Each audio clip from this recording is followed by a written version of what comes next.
بسم اللہ الرحمن الرحیم۔ مدنی کریم صلی اللہ تعالی علیہ وسلم نے بعد وقت ایسا قبولیت کا ہوتا ہے جو آدمی یتیم کے سر پہ ہاتھ پھیر دے محبت کے ساتھ، یہ بچہ یتیم ہے، اس کا لاڈ اجڑ گیا، اس کا مان اجڑ گیا، اس کا ابا رخصت ہو گیا، اس کو گود میں بٹھا کر پوچھنے والا چلا گیا، بیٹا تو کیا چیز کھاوے گا؟ حدیث میں آتا ہے، ارشاد ہے مدنی کریم صلی اللہ علیہ وسلم کا کہ بعض لوگ اللہ کی زمین پہ چلتے ہیں، بعض لوگ اللہ کی زمین پہ چلتے ہیں اور زمین اللہ سے یہ اجازت مانگتی ہے، پروردگار اگر اجازت ہو میں اس کو نکل جاؤں، میں نہیں چاہتی کہ اس کے منحوس قدم مجھ پہ پڑتے رہے، اجازت ملے میں اس کو لقمہ بنا کر کے نکل جاؤں، اس کو زمین کی تہ میں لے آؤں۔ اور ایک اور ارشاد ہے حضور کریم صلی اللہ علیہ وسلم کا، یوں فرمایا کہ جب قوم کے اندر تین چیزیں ہو جائیں، جب کسی قوم میں تین عادتیں، تین خصلتیں، تین برائیاں پیدا ہو جائیں تو سرکار مدینہ صلی اللہ علیہ وسلم نے فرمایا وہ قوم پھر زمین کے اوپر بسنے کے لائق نہیں رہتی، اس قوم کو زمین کے اندر غرق ہو جانا چاہیے۔ وہ کون سی باتیں ہیں؟ ارشاد فرمایا محمد عربی صلی اللہ علیہ وسلم نے کہ پہلی بات تو ان کی یہ ہے کہ جب قوم کے امیر لوگ، غنی لوگ، مالدار لوگ بخیل ہو جائیں، اللہ تعالیٰ نے جو ان کو سرمایہ دیا ہے، رب العالمین نے جو ان کو پیسہ اور دولت دی ہے، اس میں کسی غریب کا وہ حصہ ہی نہ رکھے۔ چنانچہ آج آپ دیکھ لیں فالتو لاکھوں روپیہ لگ جائے گا، لیکن کسی بیوہ کے گھر ایک سیر آٹا دینا، کسی یتیم کے سر پہ ہاتھ پھیرتا ہوا امیر آدمی شرماتا ہے کبھی میرے ہاتھ کی ہتھیلی نہ گھس جائے۔ حالانکہ ارشاد فرمایا مدنی کریم صلی اللہ تعالی علیہ وسلم نے بعد وقت ایسا قبولیت کا ہوتا ہے جو آدمی یتیم کے سر پہ ہاتھ پھیر دے محبت کے ساتھ، یہ بچہ یتیم ہے، اس کا لاڈ اجڑ گیا، اس کا مان اجڑ گیا، اس کا ابا رخصت ہو گیا، اس کو گود میں بٹھا کر پوچھنے والا چلا گیا، بیٹا تو کیا چیز کھاوے گا؟ حضور کریم صلی اللہ تعالی علیہ وسلم نے فرمایا جب یتیم کے سر پہ آدمی محبت کے ساتھ، شفقت کے ساتھ ہاتھ پھیرتا ہے، اللہ پاک یوں فرماتا ہے مجھے اپنی کبریائی کی قسم جتنے بال اس کے ہاتھ کے نیچے آ جاتے ہیں اتنی نیکیاں ہاتھ پھیرنے والے کے نام اعمال میں لکھ دی جاتی ہے۔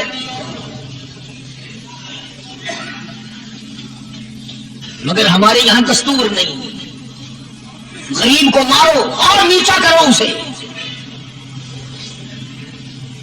جناب مدنی کریم صلی اللہ تعالی علیہ وسلم تشریف لے جا رہے ہیں، راستے میں کچھ بچوں کو کھیلتے ہوئے آپ نے دیکھ لیا، بڑی خوشی سے چھلانگے لگا رہے ہیں، بچے کھیل رہے ہیں، ایک بچہ دیوار کے ساتھ بالکل مونچھا گمزدہ پریشان کھڑا ہے۔ حضور کریم صلی اللہ تعالی علیہ وسلم کی نگاہ مبارک اس بچے پہ پڑ گئی، آپ نے قریب تشریف لا کر اس سے پوچھا او بچے، سارے بچے کھیل رہے ہیں تو کیوں نہیں کھیلتا؟ کہنے لگا میرا کھلانے والا دنیا سے چلا گیا، کیسے کھیلوں، ابا نہیں، اماں نہیں، ہر وقت پریشان رہتا ہوں، لوگوں کے دروازوں پہ چوکٹوں پہ دھکے کھاتا ہوں۔ آپ مدنی کریم صلی اللہ تعالی علیہ وسلم نے رحمت والے ہاتھ سے اس یتیم کی انگلی پکڑی اور اپنے ساتھ پیار کرتے ہوئے تشریف لے آئے، فرمایا جناب عائشہ صدیقہ رضی اللہ تعالی عنہا سے اللہ والی آج اللہ پاک نے تجھے بڑی غنیمت بخشی ہے، بڑی دولت دی ہے، عید کا دن ہے، میں عید کی نماز کے لیے جا رہا تھا، بچے سارے خوشیاں منا رہے تھے، یہ بچہ دیکھا میں نے بڑا غمزدہ کھڑا تھا، بڑا پریشان کھڑا تھا، اب میں نے اس سے پوچھا آج عید کا دن ہے تو خوشی کیوں نہیں مناتا؟ بچہ نے جواب دیا میری خوشی منانے والے دونوں ہی چلے گئے۔ آج اللہ نے یہ موقع بخشا ہے، اسے نہلا دھلا، اس کو نئے کپڑے پہنا، معصوم بچے کے سر پہ ہاتھ پھیرتے ہوئے فرمایا بیٹا گھبرانا، یہ عائشہ صدیقہ تیری اماں ہے، میں محمد الرسول اللہ آج سے تیرا ابا بن گیا ہوں۔ نہلایا دھلایا، کھلایا پلایا، ہنسایا، اسے بلایا ساتھ لے کر، جب حضور کریم صلی اللہ تعالی علیہ وسلم ان بچوں کے پاس سے پھر گزرے جو پہلے کھیل رہے تھے، اس زمانے کے تو بچے بھی سمجھدار تھے، آج تو چٹی داڑھی والوں کو سمجھ نہیں ہے، قبر بالکل کنارے، قبر کے کنارے پہ کھڑے ہیں، پھر بھی سمجھ نہیں. کسی کو حسد نے مارا، کسی کو تکبر نے مارا، کسی کو دولت کی بیماری نے مارا، کسی کو مجذوب کرتا ہے نفس اور شیطان خنجر در بغل. کوئی آدمی اپنے بارے میں اطمینان نہ کرے کہ میرا معاملہ ٹھیک ہو گیا، نہ جانے آخری وقت میں کیا بن جائے گی. ایک اللہ والے کا انتقال ہونے لگا، آخری وقت ہے، خاندان اس اللہ والے کا چاروں طرف بیٹھا ہوا ہے، مریدین بیٹھے ہوئے ہیں، اللہ والے کے چاروں طرف حلقہ بیٹھا ہوا، آخری وقت ہے. عربی زبان میں جس کا ترجمہ یہ ہے، اس کی زبان سے ایک بات نکلتی ہے، ابھی نہیں، ابھی نہیں، ابھی نہیں، ابھی نہیں، ابھی نہیں. مرنے کے بعد کسی نے خواب میں دیکھا تو پوچھا حضرت جی دنیا درود شریف پڑھتی ہے، مرتے وقت کلمہ پڑھتے ہیں، اللہ اللہ کرتے ہیں، یہ آپ ابھی نہیں کیا فرما رہے تھے؟ تو یوں فرمایا تمہیں کیا معلوم ہے، شیطان میرے سامنے کھڑا تھا اور کہتا تھا میں نے دنیا کو پھنسایا، دنیا کو ورگلایا، دنیا کو بہکایا، تو میرے پھندے سے پھنس گیا، تیرے علم نے، تیری نیکی نے بچا لیا. تو میں کہتا تھا ظالم ابھی تو سانس آ رہی ہے، نہ جانے کیا بنے گی، ابھی نہیں، ابھی نہیں، ابھی نہیں. اسی کو مجذوب کہتا ہے کیا معلوم کیا بن جائے گا، کس حال میں دم نکلے گا، رات کو کیا ہو جائے گا، دن کو کیا بن جائے گا. فرمایا نفس اور شیطان ہے خنجر در بغل، نفس اور شیطان ہے خنجر در بغل، وار ہونے کو ہے اے غافل سنبھل. آیا دشمن کا وار. 4 نمازیں پڑھی، باقی ساری دنیا کافر نظر آنے لگ جاتی ہے. میں نمازی ہوں، یہ سارے بے ایمان پھرتے ہیں. شیطان پیدا کرتا ہے یہ چیزیں. اگر اللہ نام پہ تھوڑی سی کبھی خیرات کر دی تو بہانے لوگوں کے سامنے ذکر ہو رہا ہے، ابھی آج کل تو ہمارے کاروبار نہیں، ورنہ انشاءاللہ فلاں مسجد جو ہے نا یہ ہم نے بنائی تھی. بہانے بتانا. اسی لیے مجذوب کہتا ہے گھبرایا نہ کر اور اپنے آپ کو اطمینان نہ دلایا کر. کہتا نفس اور شیطان ہے خنجر در بغل، وار ہونے کو ہے اے غافل سنبھل. چلا شیطان کا خنجر، چلا شیطان کا خنجر، لگایا اس نے دو، لگایا اس نے دو. لوگوں کا خیال یہ ہے کہ شیطان صرف وہ، شیطان کے بہکائی میں وہ آدمی آتا ہے جو کسی کو قتل کر دے. لوگوں کے نزدیک صرف زنا کرنا گناہ ہے، قتل کرنا گناہ ہے، چوری کرنا گناہ ہے، ڈاکہ مارنا گناہ ہے، اور چوتھی چیز گناہ ہی کوئی نہیں. حضرت عثمان غنی ذی النورین رضی اللہ تعالی عنہ کی مبارک مجلس ہے، صحابہ کرام کا دور ہے، نبی کا دوہرا داماد. مجلس ہے عثمان ذی النورین کی. ایک آدمی مجلس میں آ کے بیٹھا، حضرت عثمان کی مجلس میں ایک آدمی آ کے بیٹھا تو حضرت عثمان فرماتے ہیں، توجہ، حضرت عثمان فرماتے ہیں یوں نہیں فرمایا کہ تو نے ایسا کیا ہے، اسے ذلیل نہیں کیا، بلکہ یوں فرمایا لوگوں کو شرم نہیں آتی، لوگ آنکھ کا زنا کر کے میری مجلس میں آ کے بیٹھتے ہیں، لوگ آنکھ کا گناہ کر کے میری مجلس میں آ کے بیٹھتے ہیں. تو دور تھا نا صحابہ کرام کا، فوراً چوٹ کی کسی نے کہ نبی کے بعد وہی آئی شروع ہو گئی. یعنی آپ کو کیسے پتا چل گیا کہ کوئی آدمی غلط نگاہ ڈال کے آیا؟ اس کی رستے میں نظر کہیں غلط پڑی تھی آنے والے کی، آپ کو کیسے پتا چلا؟ یعنی بات کرنے والے کو بھی دیکھو اور پھر چوٹ کرنے والے کو بھی دیکھو. تو حضرت عثمان رضی اللہ تعالیٰ عنہ نے فرمایا بھائی پاک مجلس میں اگر ایک تولا بھی کوئی پخانا لے کر آ جائے تو بدبو تو آ ہی جائے گی نا. صحابہ کی پاک مجلس میں اگر کوئی آنکھ کا زنا بھی کر کے آیا، فرمایا مجلس کے اندر بدبو پھیل گئی. تو اللہ والوں کی مجلس ہے اور اللہ والوں کی رفاقت ایک بہت بڑی چیز تھی، کبھی لوگ حاصل کیا کرتے تھے. اب تو ہر آدمی پیر ہے، ہر آدمی لیڈر ہے، ہر آدمی چودھری ہے، ہر آدمی بڑا بنا ہوا ہے، چھوٹا ہم میں کوئی ہے ہی نہیں. اور ان ولیوں کی بھی الگ الگ بیچاروں کی رمزیں ہوتی ہیں. علماء کرام نے لکھا ہے، حضرت خواجہ باقی باللہ رحمۃ اللہ علیہ دلی میں مزار ہے، بہت بڑے بزرگ گزرے ہیں. دیکھو میں ذکر خیر کر رہا ہوں نا، کئی لوگ تمہیں نکلتے ہوئے ٹانگے والے، گھوڑے والے، رکشے والے کہتے ہیں کاری علی ولیوں کو نہیں مانتا. میں یہ ذکر خیر ولیوں ہی کا تو کر رہا ہوں.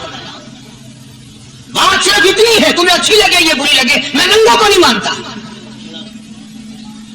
میرے نزدیک ولی وہ ہے جس کی رگ رگ سے نس نس سے خون کے قطرے قطرے سے ہر ادا سے ہر سنت سے ہر طریقے سے محمد عربی صلی اللہ علیہ وسلم کی سنت زندہ ہوتا ہو. میں اس کو ولی نہیں مانتا جو کپڑوں سے ننگا پھرتا.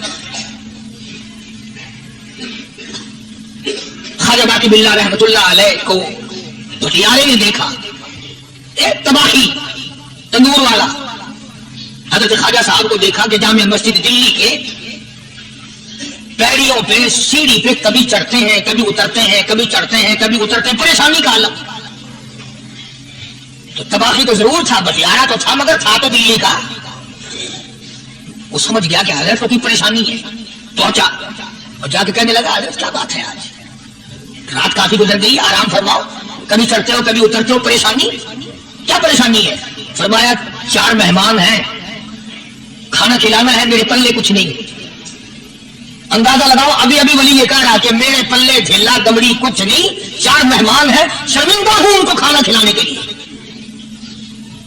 تو وہ کہنے لگا حضرت یہ کون سی فکر کی بات ہے, میں بھی آتا ہوں. وہ کھانا لایا اور حضرت کے مہمانوں کو کھانا کھلایا. کھانا کھا لیا, فارغ ہو گئے. دیکھو ولی کی بات, ابھی تو کہتا تھا کہ روٹی نہیں ہے, اور ابھی ابھی وہی ولی کہتا ہے بٹھیارے کا ہاتھ پکڑ کے مان کیا مانگتا ہے, مان کیا مانگتا ہے. اب تیرے جیسا اگر وہاں ہوتا تو کہتا کہ جی کوئی گورنری سرمندری دلاؤ, اسمبلی کی ممبری دلاؤ.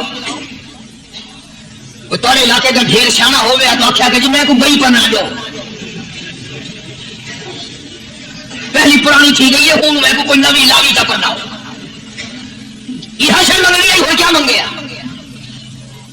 خواجہ باقی باللہ رحمۃ اللہ علیہ بٹیارے کا ہاتھ پکڑے کھڑے ہیں, فرمانے لگے مانگ کیا مانگتا ہے. وہ تباہی بھی دلی کا تھا نا, کہنے لگا حضرت بس اللہ کا دیا سب کچھ ہے, بس آپ رہنے دیں. کہا نہیں, مانگ کیا مانگتا ہے. اس نے کہا حضرت پھر اگر دینے بھی آئے ہو نا, اور اگر اتنا ہی دریائے کرم جوش میں ہے اور آپ دینے کا جذبہ لیے ہوئے ہیں, پھر مجھے اپنے جیسا بنا دو, اپنے جیسا بنا دو. کیا مانگا ہے, مجھے اپنے جیسا بنا دو. فرمایا نہیں برداشت کر سکے گا. تو کہنے لگا پھر پوچھتے کیوں ہو کیا مانگتا ہے, جب دینا ہی کچھ نہیں تو پوچھتے کیوں ہو, اگر دینے پہ آئے ہو اپنے جیسا بنا دو.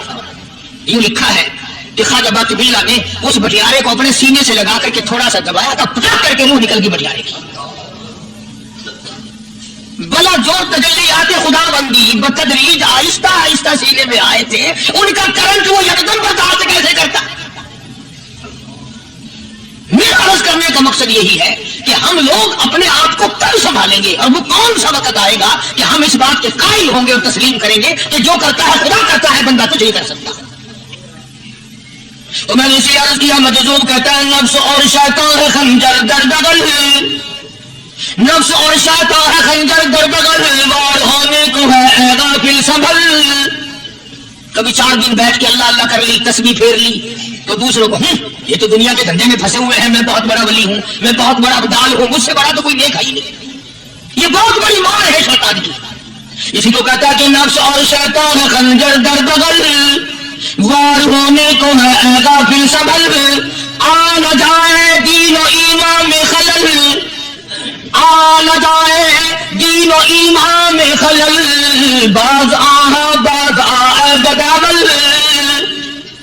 کچھ تو سوچ, کس کی تو پیداوار ہے, کس نے تجھے بنایا, کس نے تجھے یہ آنکھیں دی, کس نے یہ لب دیے, کس نے یہ دل دیا, کس نے یہ دماغ دیا, کس نے یہ شعور بخشا, کس نے یہ ساری چیزیں عطا فرمائی. اللہ پاک کی ذات فرماتی ہے, او لوگوں مجھے بھی بڑا دکھ لگتا ہے, مجھے بھی بڑا صدمہ ہوتا ہے, میرا قہر جوش میں آ جاتا ہے جب پیاری شکل بناؤں میں, پیاری صورت بنائی میں نے, پیارا ماتھا سونی شکل بنائی میں نے, جب میری چوکھٹ کے سوا دوسروں کے دروازے پہ جا کے تو ماتھا رکھتا ہے, ہمارا میرا قہر جوش میں آتا ہے تجھے برباد کر دوں.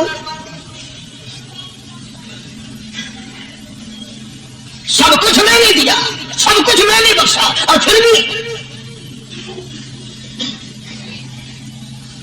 شاہ عبد القدوس گنگوہی رحمۃ اللہ علیہ بہت بڑے بزرگوں میں سے گزرے ہیں, بہت بڑے اللہ والے تھے. ایک راستے سے گزر رہے ہیں, مریدین ساتھ ہیں, حلقہ ساتھ ہے, راستے میں ایک گندگی کا ڈھیر پڑا ہوا تھا، بدبو آ رہی تھی، تو شاہ عبد القدوس نے اپنے حلقے اثر کے لوگوں سے اور مریدوں سے کہا ٹھہر جاؤ۔ حالانکہ لوگ ناک پہ کپڑا رکھ کر جلدی گزرنا چاہتے تھے، بدبو سے بچنے کے لیے تیز رفتار وہاں سے گزرنا چاہتے تھے، مگر شیخ کے کہنے پر کھڑے ہو گئے۔ شکر ہے تم نہ تھے، تم جیسے محمرید بھی نہیں تھے، ورنہ کہتے کہ اے پھر کا شیخ ہے تو پتہ ہی نہیں لگتا برائی کا چڑھائی کا، گندگی کے پہ کون سا کو کھڑائی کرے۔ شاہ عبد القدوس رحمت اللہ علیہ گنگوئی رحمت اللہ علیہ نے فرمایا او لوگوں، یہ گندگی، یہ پخانا، یہ عفونت والی چیز تمہیں ایک سبق دے رہی ہے۔ وہ بڑے حیران ہوئے کہ گندگی سبق دے رہی ہے کہ ہاں یہ بدبو کا ٹھکانا یہ سبق دے رہا ہے کہ ہاں یہ ایک سبق تمہیں پڑھا رہا ہے۔ اور وہ کیا؟